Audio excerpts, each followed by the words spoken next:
మీ తాకట్టు బంగారం కష్టాలకి good bye చెప్పండి. వెంటనే ఎన్ గోల్డ్కి కాల్ చేయండి. హైదరాబాద్ పోలీసులు ఈ మధ్యకాలంలో చేస్తున్న ఒక మంచి పని ఏంటో తెలుసా? గొప్ప పని ఏంటో తెలుసా? ఆహారాన్ని కల్తీ చేస్తున్న, ఆహార ధాన్యాలని కల్తీ చేస్తున్న, ఆహార పదార్థాలని కల్తీ చేస్తున్న దొంగలు, ముఠాలపైన దాడులు చేయటం.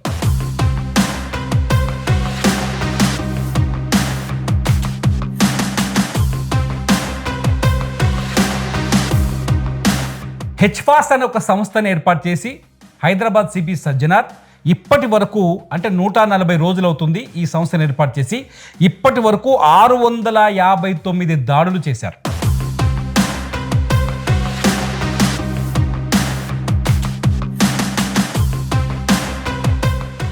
హెచ్ఫాస్ట్ టీం 659 దాడులు చేసి దాదాపు 202 కేసుల్లో 246 టన్నుల కల్తీ ఆహారాన్ని సీజ్ చేశారు.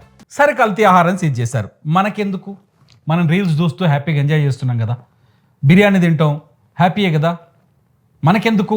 ఇట్లా ఆలోచించే వాళ్ళు ఎవరైనా ఉంటే మీరు వెళ్ళి ముందు మీ లివర్ని, అట్లాగే ఇంకేం చెప్తున్నారంటే పోలీసులు మీ మూత్రపిండాలంటే కిడ్నీస్ని 2 చెక్ చేయించుకోండి.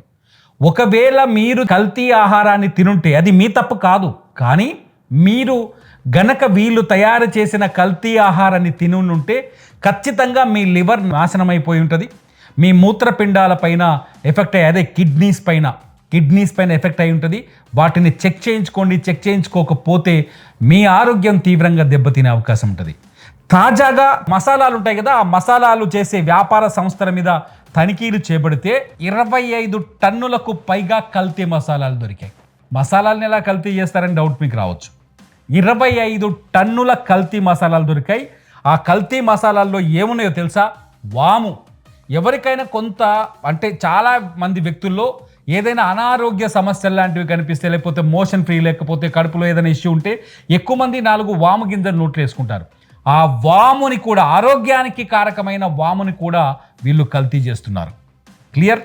అట్లాగే జీలకర్ర. రోజు కూరలో పొద్దునే వంట చేయడానికి జీలకర్ర లేనిది వంట చేయరు కదా, ఆ జీలకర్రను కూడా కల్తీ చేసి అమ్ముతున్నారు. కల్తీ జీలకర్రనే ఉంది మార్కెట్లో. 3 లవంగం. బిర్యానీయో ఇంట్లో వంటకో రెగ్యులర్గా వాడుకునే లవంగం ఉంటుంది కదా, ఈ లవంగాన్ని కూడా కల్తీ చేస్తున్నారు. షాయి జీరా, అరే మసాలాల్లో చాలా కీలకమైనది షాయి జీరా. షాయి జీరా కూడా కల్తీయే వస్తుంది. ఆవాలు కూడా కల్తీయే వస్తున్నాయి. ఎట్లా జరిగి ఉంటుంది ఇది? ఎవరైనా రెగ్యులర్గా నాన్ వెజ్ తినే అలవాటు ఉంటే ఇది వాళ్ళు ఖచ్చితంగా దెబ్బతినే ఉంటారు. వీళ్ళు ఏం చేస్తారంటే ఈ టన్నుల కొద్దీ, కిలోల కొద్దీ షాయి జీరా వీటన్నిటిని తీసుకొచ్చి వీటిలో కల్తీ అంటే వేరే అది ఇది కలిపి షాయి జీరా రంగు వచ్చే విధంగా ఫ్యాబ్రిక్ డైలు, సింథటిక్ కలర్స్ కొన్ని తీసుకొచ్చి రంగులు వేస్తున్నారంట, బట్టి షైనింగ్ అయ్యి మెరిసేందుకు వీలుగా. గుర్తుపెట్టుకోండి, ఏ వ్యాపారి మన గతంలో హోటల్స్ మీద వరుసగా సైబరాబాద్, అట్లాగే మల్కాజ్గిరి, హైదరాబాద్ పరిసరాల్లో మున్సిపల్ అధికారులు, అట్లాగే ఫుడ్ సేఫ్టీ అధికారులు దాడులు చేసినప్పుడు చెప్పాను.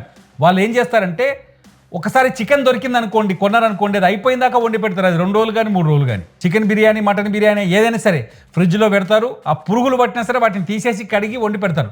ఇది సహజం, ఇది వాస్తవం కూడా.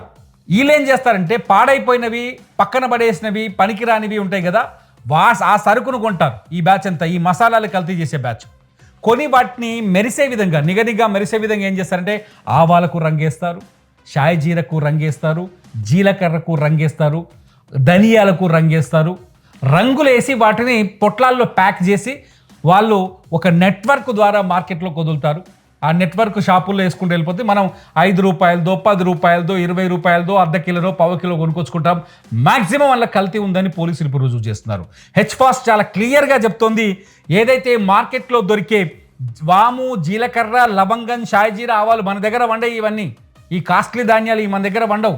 వీటన్నీ ఇందులో మ్యాక్సిమం కల్తీ ఉంది, చెక్ చేసుకొని కొనుక్కోండి అని చెప్తున్నారు హెచ్ఫాస్ట్ పోలీసులు. స్వయంగా హైదరాబాద్ సిపి సజ్జనారే ప్రెస్ మీట్ పెట్టి ఈ విషయాన్ని చెప్తున్నాడు. వీళ్ళు ఏం చేస్తున్నారంటే ఈ మసాలా వ్యాపారులు మైలార్దేవరపల్లి, అట్లాగే బాలాపూర్ ఏరియాలో అనుకుంటాం, మైలార్దేవరపల్లి అట్లాగే బాల్నగర్ ఏరియాలో 2 కంపెనీల పైన దాడులు చేస్తే 25 టన్నులు దొరికింది.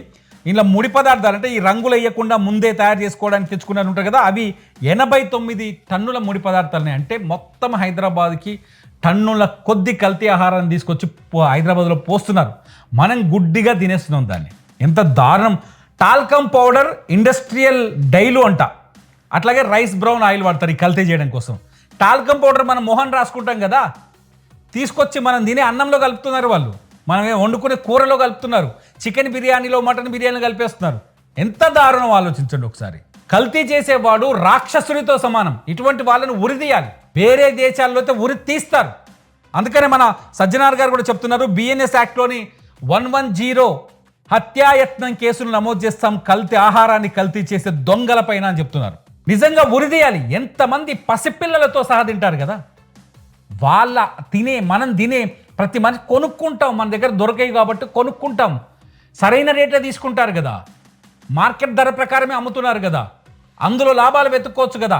ఎందుకు వీటిని రంగులేసి మార్చి కల్తీ చేసి మన జీవితాలతో చెలగాటం ఆడుకోవడం? అధికంగా తొందరగా డబ్బులు సంపాదించాలి, తొందరగా మేడలు కట్టుకోవాలి, తొందరగా కోట్లు సంపాదించి వెనకేసుకోవాలనే ఒకే ఒక దురాశ, డబ్బాశతోనే ఈ దొంగలంతా కల్తీ ఆహారాన్ని తయారు చేస్తున్నారు. ఈ కల్తీ ఆహారం తయారు చేసే వ్యక్తులపైన హత్యాయత్నం కేసులు కాదు, నేనైతే హత్యానేరం కిందనే కేసులు నమోదు చేయాలని నేను కోరుకుంటున్నాను. మరి మీరేమనుకుంటున్నారు? ఈ వీడియో కింద కామెంట్ చేయండి. చూస్తూనే ఉండండి ఇట్స్ యూటీవీ. నా పేరు తిరుమల.